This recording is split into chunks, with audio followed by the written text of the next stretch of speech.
Dad, you stopped being family a long time ago. My daughter said it while looking straight into my eyes. No hesitation. No remorse. Just calm. Like she was reading off the weather. In that moment, the whole room went dead silent. The air conditioner humming on the wall. The ice knocking against the side of a wine glass. And the sound of my own heart, as if someone had just crushed it right there in the middle of my chest. The man sitting beside her gave a faint smirk. Damon, my son-in-law, the one who'd spent years turning me into an outsider in my own family. He raised his wine glass to cover half his face, but I still saw that smile. The smile of a man who believed he'd just won. He thought I had lost. He thought I would quietly bow my head, swallow the humiliation, and disappear. He thought he understood me, but he had just made the biggest mistake of his life. Because there was one thing Damon didn't know. This house existed because of me. His career existed because of me. The lavish life he was enjoying existed because of sacrifices no one wanted to remember anymore. And the very moment my daughter declared that I was no longer family, I decided to end it all. From the outside, what happened next looked like the perfect revenge. But the truth was far crueler than that. Because this isn't a story about me destroying my family. This is a story about what happened when I stopped saving them. And just 6 months later, everything Damon thought he owned began to crumble right before his eyes. My name is Walter Reyes. I'm 68 years old. I live by myself in a small, tidy house off Eastern Avenue in Sacramento, the kind of street where the jacaranda trees drop purple all over the sidewalk in May, and the quiet is so complete some nights you can hear the refrigerator hum from the porch. I spent 36 years as a soil and structural consultant. I tested ground before people built on it. I told developers the truth about what their land could and couldn't hold. That was my whole career, telling people what would stand and what would sink. People who knew me only a little always thought I was a soft man. Easy to move. They mistook my quiet for weakness. That's a mistake people make about quiet men. We're not soft. We're just patient. And patience that gets pushed far enough turns into something else entirely. It was a Sunday in June. Sacramento heat already pressing down by noon. That dry valley heat that makes the air shimmer over the asphalt on Folsom Boulevard. I drove out to my daughter's house in El Dorado Hills, one of those big new builds with the 3-car garage and a lawn so green it looks fake against the brown hills behind it. The kind of house that announces something to everyone who drives by. I helped with the down payment on that house.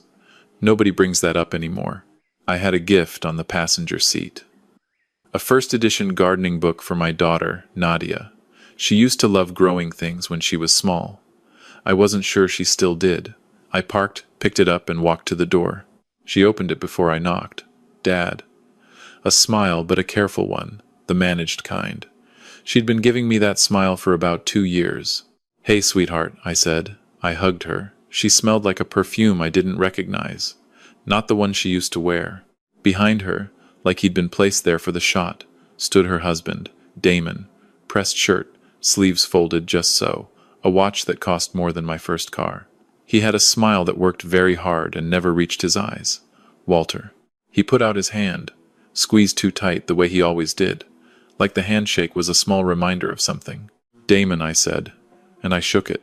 Let me stop here for a second, because I want to be straight with you. If you've ever walked into a room where someone you love is performing a version of happiness for you, where the air is warm but everything in it is staged, then you already know the loneliness I felt standing in that doorway. You smile back, you play along. But somewhere inside, a small voice says, "This isn't real, and you don't yet know how right it is."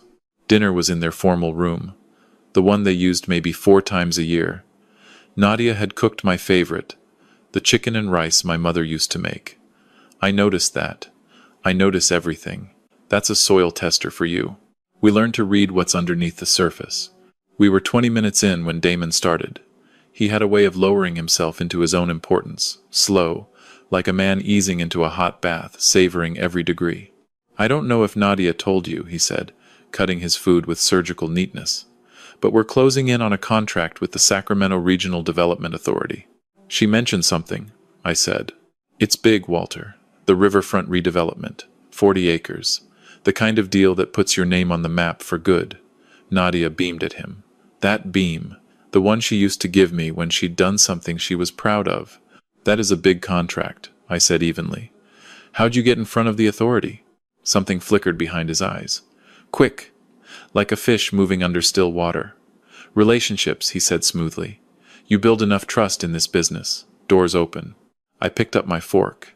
I chewed slowly, because I knew exactly which door had opened, and I knew whose name was painted on it. Here's what nobody at that table knew. 3 weeks before, I'd gotten a call from an old colleague, Henry Okafor. Henry and I had worked side by side for over 20 years. He called because he'd seen my name on a project proposal that crossed his desk. My name.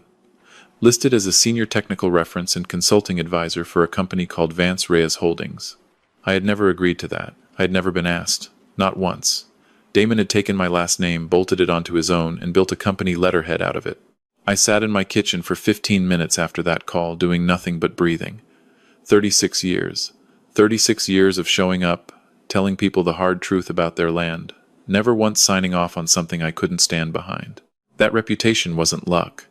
It was decades of being the man who didn't lie. And Damon had folded it up like a paper napkin and stuffed it in his pocket. I didn't call him. I didn't call Nadia. I made a decision the way I make all my real decisions, quietly, and I waited for Father's Day. So at that table, I reached into my jacket and pulled out a folded document.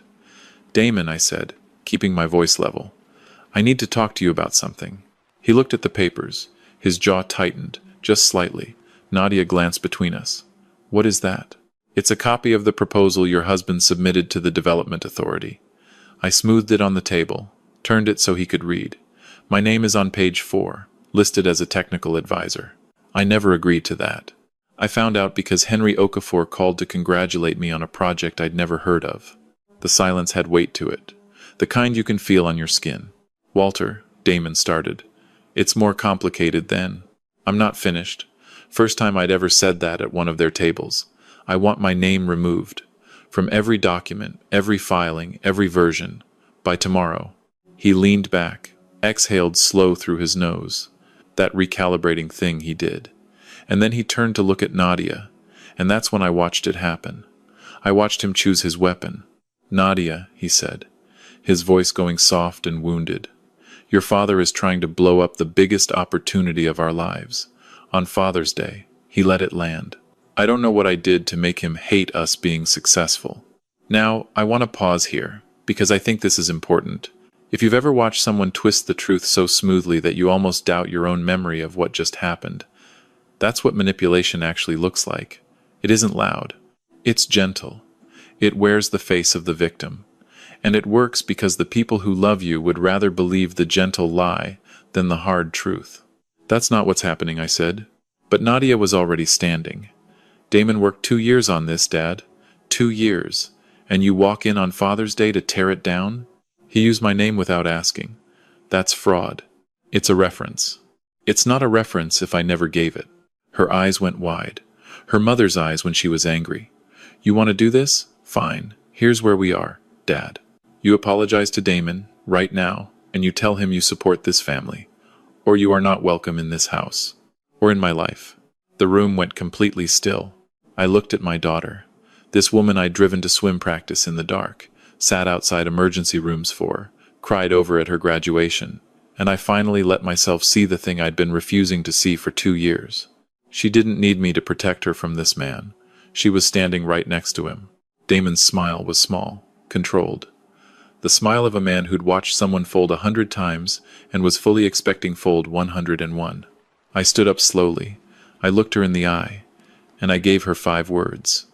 Quiet, clear, final. Watch how fast this falls.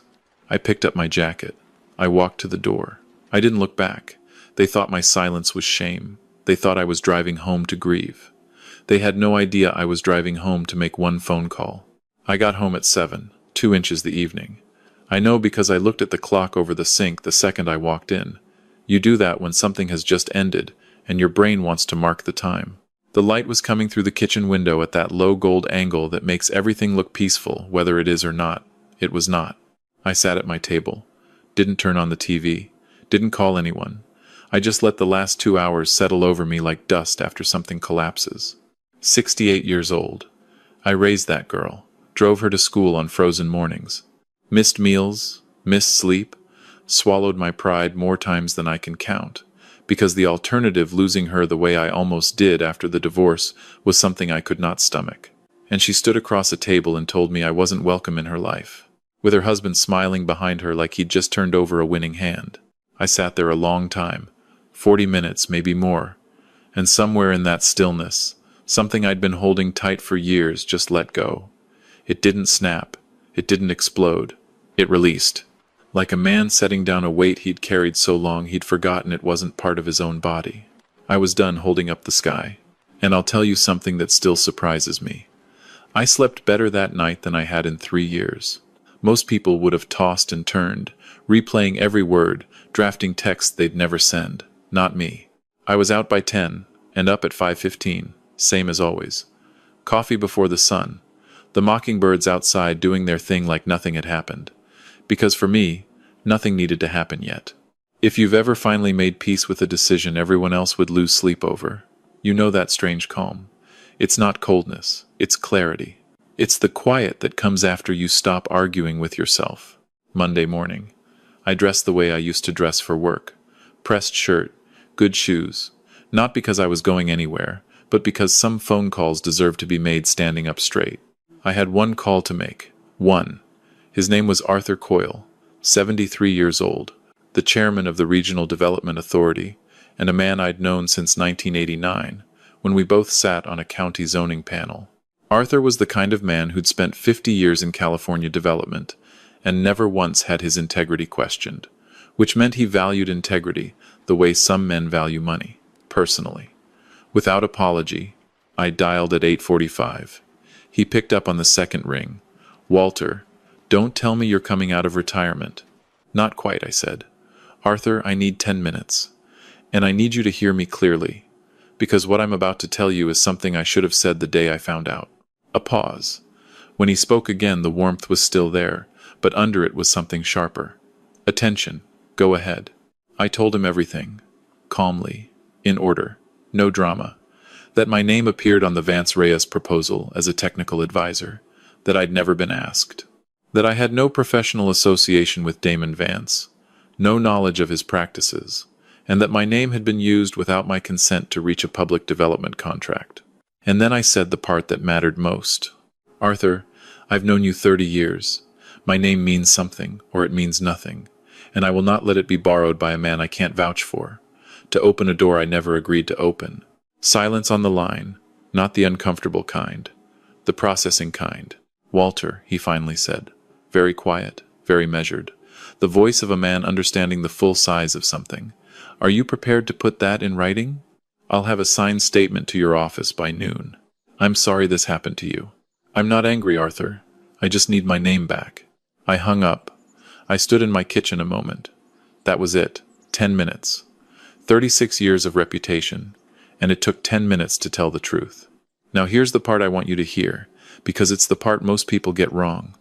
I want to be honest with you, if that were me at a younger age, I'd have wanted to burn the whole thing down. I'd have called his competitors. Made it loud. But I didn't do any of that. I made one call. I told the truth to one man with the authority to act on it. And then I let go.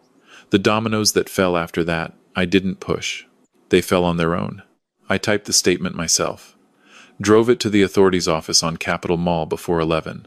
The young woman at the desk recognized my name from the document. "Mr. Reyes," she said, with a look I couldn't quite read. "We'll make sure this goes straight to Mr. Coyle." "Thank you," I said, and I walked out. I'd like to tell you I spent that afternoon feeling triumphant, that I poured myself something strong and watched the sunset like a man who'd won, but that's not what happened. I went home and I grieved. Because here's the thing nobody tells you about finally pulling your hands off the weight you've held up for years. The weight doesn't just vanish. It falls. And things underneath it get crushed. One of those things was the picture I'd carried for 22 years of Nadia and me being okay. Of us surviving the divorce, the teenage years, all of it, and coming out the other side with something real between us. I sat at the table and thought about the 6-year-old who used to fall asleep in the back seat on the way home from my place. How I'd carry her in so she wouldn't wake. She was so small. Then I gave myself that one evening to feel all of it. No shortcuts. And the next morning I got up and moved on. By Tuesday afternoon I heard through Henry that the authority had suspended the riverfront contract review, pending a full audit of the proposal. Legal had been brought in. The ethics protocol had triggered automatically the moment a forged reference was flagged on a public submission. They didn't just kill the deal, they flagged the file, which meant Damon Vance's name was now attached to a documented case of fraudulent misrepresentation on a public contract in Sacramento County. And in commercial development, in a market where everyone knows everyone and reputation is the actual currency, that flag did not stay quiet. It moved fast, the way bad news always does. By Tuesday evening, 2 other firms Damon had been courting had gone silent. No returned calls. The professional version of a door closed very politely in your face. Henry called me that night. "Walter, I don't know what you said to Arthur. I just told the truth." He let out a long breath. Well, the truth had somewhere to be. Wednesday morning my phone started ringing. First call, 7:51, Damon. I let it ring. He called again at 8:15. Then 8:40. Then a text. "Walter, we need to talk. This has gotten out of hand. I think there's been a misunderstanding." Misunderstanding. Interesting word for a man who typed my name into a legal document without my knowledge. At 9:30, Nadia called. I stared at her name on the screen for a long moment. My daughter, my little girl, the one who told me 3 days ago that I wasn't welcome in her life. And I let it ring. Now, I know how that sounds. A father, letting his daughter's call go to voicemail. And I want to be honest with you, it was the hardest thing I did in this entire story.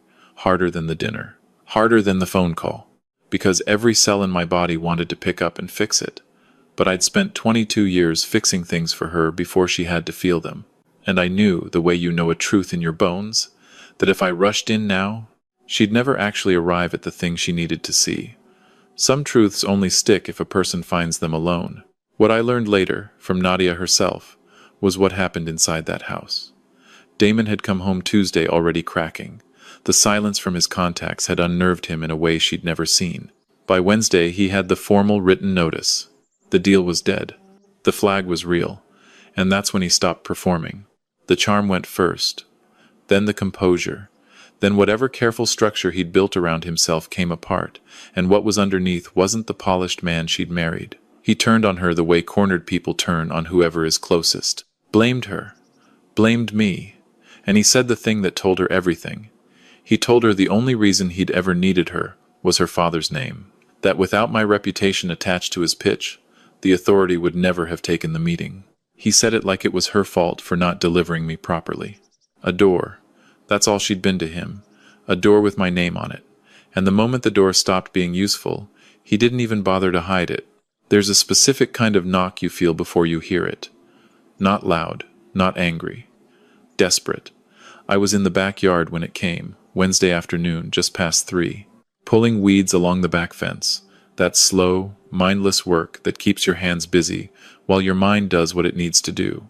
I heard it 3 times. Careful, almost apologetic. And I knew who it was before I reached the door. I looked through the side window. Nadia. Standing on my porch in a wrinkled blouse, the pale yellow one she'd had for years, the one she wore when she wasn't trying to impress anybody. Hair undone. No makeup. Red around the eyes in a way that told me she hadn't just cried recently, she'd been crying for hours. 29 years old. And she looked 7 again. Standing outside my apartment that first weekend after the divorce, backpack on, stuffed rabbit under her arm, trying so hard to be brave. I opened the door. Her chin trembled once. Then she locked it down. "Dad, can I come in?" I stepped aside. She sat at my kitchen table. The same table where I'd made the decision. I put the kettle on without asking. Nadia always drank tea when something was wrong. Had since she was 12. She didn't speak right away. Just stared at her own folded hands like they belonged to someone else. I set the mug down, sat across from her, and waited. "He's not who I thought," she finally said. "He screamed at me, Dad." Her eyes came up, raw, not raised his voice. Screamed. Like I was nothing. Like I was the reason it all fell apart. She laughed, with no humor in it. Like I was supposed to apologize because his fraud got caught. I kept my face steady. Let her land. He said the only reason he ever needed me was your name. Your connections. That without your reputation the board never takes the meeting. She looked at me. He said it like it was my fault for not handing you over properly. The kitchen was very quiet. handed over, like I was a package. Like 36 years of telling the truth about the ground was a tool someone could borrow without asking, and return slightly damaged. Nadia, I said, you tried to tell me. At dinner, you weren't attacking him, you were... I was just telling the truth. Her voice cracked. She pressed her fingers to her mouth. And I gave you an ultimatum, Dad. On Father's Day, I stood in my own dining room and told you you weren't welcome in my life. And you just stood up, said 5 words, and left. She exhaled, shaking. I've been doing that to you my whole life, haven't I? Every time things got uncomfortable, I made you choose between the truth and losing me. And you always chose me. She looked up. I called that love, but it was never fair. There it was. The thing I'd waited years to hear, not because I needed it.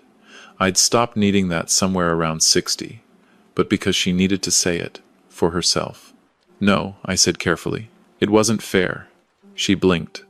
I think she expected something softer. I love you. I've loved you every single day of your life. That has never once been in question. I leaned forward. But I made a mistake for a long time, Nadia. Every time you threatened to walk away, I folded. I thought I was protecting you. What I was really doing was teaching you that my boundaries didn't matter, that if you pushed hard enough, I'd move. I paused. Damon learned that lesson too, probably from watching us. That landed. She didn't flinch from it, which told me she'd already been sitting with some version of it before she ever knocked. So what do I do? She asked, and her voice was small, not weak. The smallness of someone sitting in the rubble of their own life, asking a real question. That's not mine to answer, I said. That one's yours. My phone buzzed on the counter. We both looked. Damon. Her jaw tightened. He's been calling you all day. I know. Are you going to answer? I watched the screen until it went dark. No. She almost smiled. Almost. I want to talk to you about mercy for a second, because I've thought about it a lot since. When you're young, you think mercy is softness. You think forgiveness means reopening every door you ever closed. You think love means absorbing whatever someone throws and still coming back smiling. I don't believe that anymore. Mercy, at 68, is letting someone face the natural consequence of what they did and still leaving the porch light on. That's the version that's actually love. The other version is just fear wearing love's coat. Nadia came back 2 days later. We talked longer, harder in places. She'd already spoken to an attorney. She was asking the right questions, making the hard calls herself, and doing it without asking me to carry it. That's the thing that told me she was going to be all right. And this is what this whole story taught me, the thing I'd give anything to have understood at 40 instead of 68.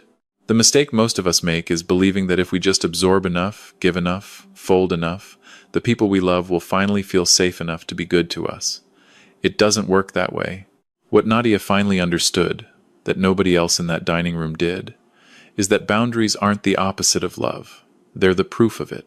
The man who folds every time isn't loving harder. He's just teaching everyone around him that his no is for sale. So here's something you can actually do today, if any of this hit close to home. Think of one boundary you've let someone walk across, again and again, because you were afraid of what saying no might cost. Just name it to yourself. You don't have to act yet. Naming it is where it starts. And then sit with this one question.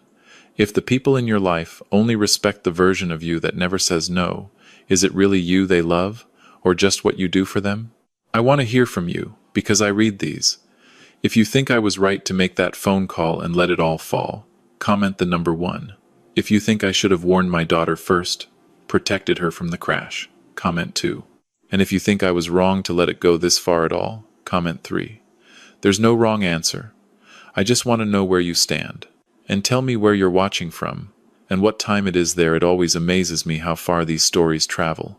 And if you've ever sat across from someone you love, and realized they were standing on the other side, tell me. You're not alone in it. I promise you that. Damon called one last time on Thursday morning, 7 a.m., before I'd finished my first cup of coffee. I looked at the screen, sent it to voicemail, made my eggs, and watched the mockingbirds in the yard. Some men beg loudly, I thought, because they spent their whole lives mistaking quiet for weakness. They never understand, right up to the very end, that the quiet ones always knew exactly what they were holding. If this story meant something to you, do me a small favor and subscribe. I'm just a man telling true feeling stories from a kitchen table in Sacramento, and every single subscriber helps these reach someone who needs to hear them tonight. I'd be grateful to have you here for the next one. I'll see you then. This is a fictional story inspired by real emotional experiences, fully rewritten and reimagined in Sacramento to create original content. Any resemblance to real people or events is coincidental.